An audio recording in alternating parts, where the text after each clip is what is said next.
This is, in fact, a complex structural intervention, and I thought this is a pretty cool case.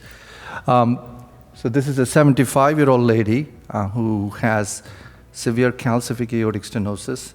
And in coronary angiography, she has a distal left main disease. She also has severe MAC with a very significant gradient of 16. She's got a number of comorbid issues, as you can see, which rules that out for any surgical intervention. So the plan here was to deal with her coronary disease and the aortic valve disease first, and then see if there's any relief from the mitral valve disease.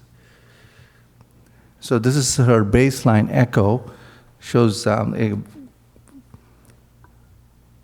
valve that is calcified, almost immobile. You can see on the short axis view. This is the aortic spectral Doppler. The mean gradient is, I don't know if you all can see it there, is about 40, 45. And this is a mitral gradient, which is 16. In addition to that, you see this Doppler signal, which is indicative of a left ventricular outflow tract gradient. So she also seems to have a degree of LVOT obstruction in addition to calcific aortic stenosis.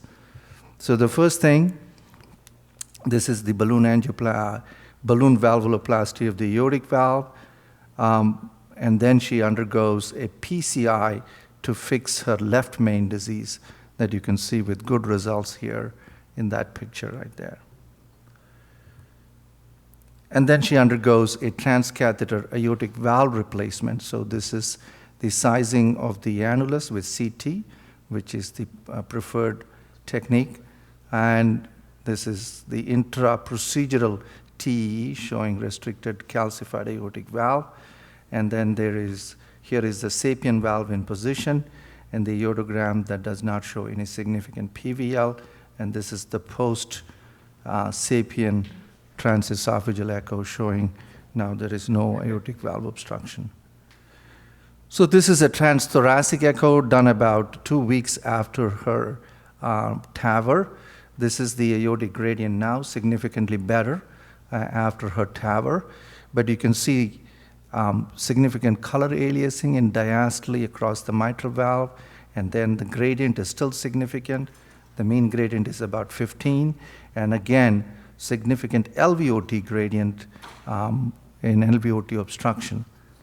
So she undergoes a CT, and you can see on the CT that she has upper septal hypertrophy right here. That's about 2.1 centimeters, which accounts for her LVOT obstruction. And the LVOT, this is the aortomitral angle, and this is a critical number in these patients, and that should be usually about 120 or greater. If it's 120 or less than 120, there is a high likelihood of LVOT obstruction after any mitral intervention. So that is something to think about and to assess before we think about doing anything to the mitral valve. And that upper septal hypertrophy makes it even more likely that this lady would have an LVOT obstruction should we deal with the MAC at this point.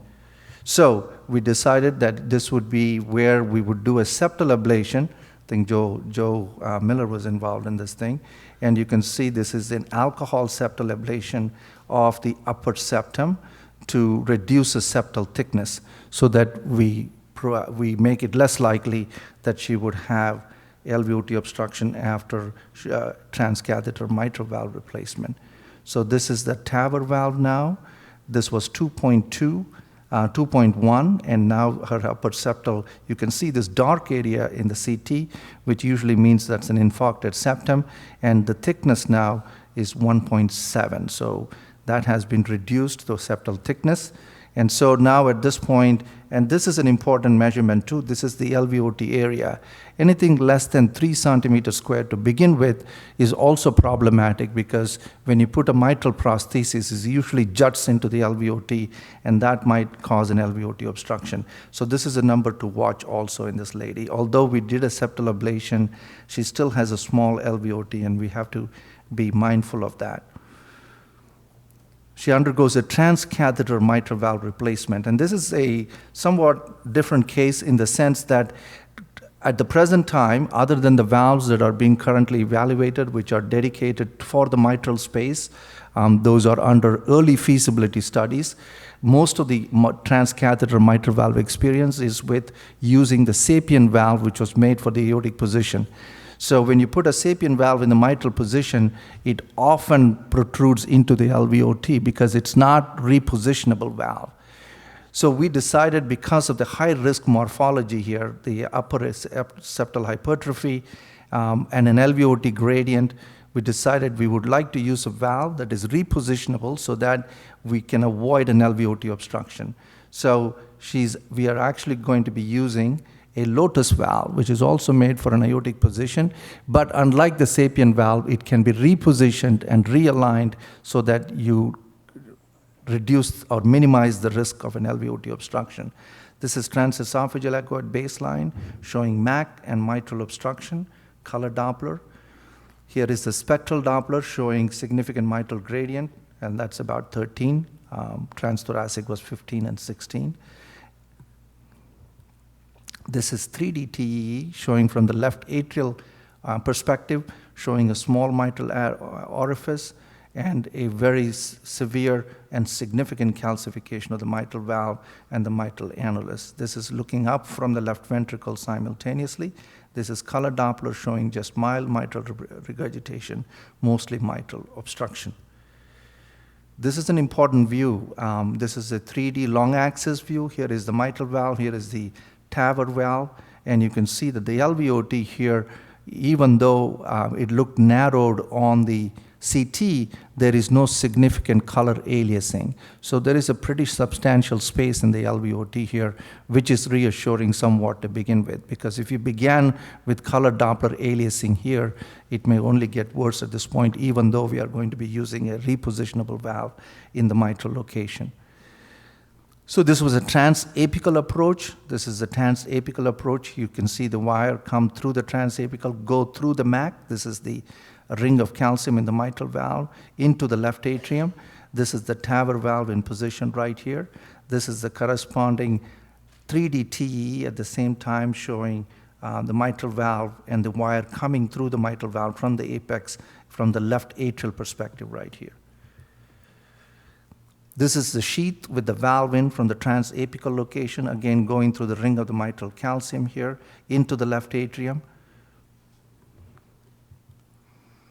And now this is the Lotus valve partially deployed and opened up more inside the mitral location, corresponding 2D TE views now showing the valve sitting optimally at the mitral annulus, partially opened, not fully deployed yet, and then stage-wise, slowly, the valve is being deployed so that it is now in mitral position. Now, this is a fully deployed mitral Lotus valve in the mitral position, 3D TEE from the atrial perspective, showing that the mitral valve is now open. There is no obstruction to the mitral valve, smooth blue color flow in diastole, and now the only interest we have is to look at the LVOT. Here you can see trace mitral regurgitation in some of the beats during systole right here. Otherwise, now she has a good mitral flow across the Lotus valve. This is a fluoroscopy showing the TAVR valve SAPIEN.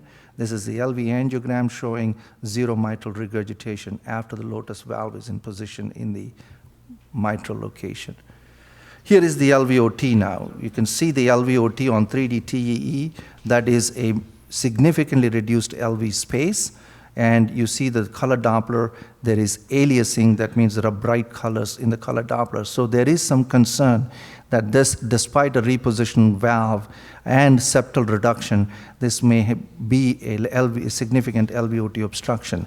But never be fooled by just the color Doppler. It always looks like this. It's a three-dimensional LVOT, and unless you're able to look at the cross-section of the LVOT, this color Doppler may be somewhat misleading in suggesting that there is LVOT obstruction.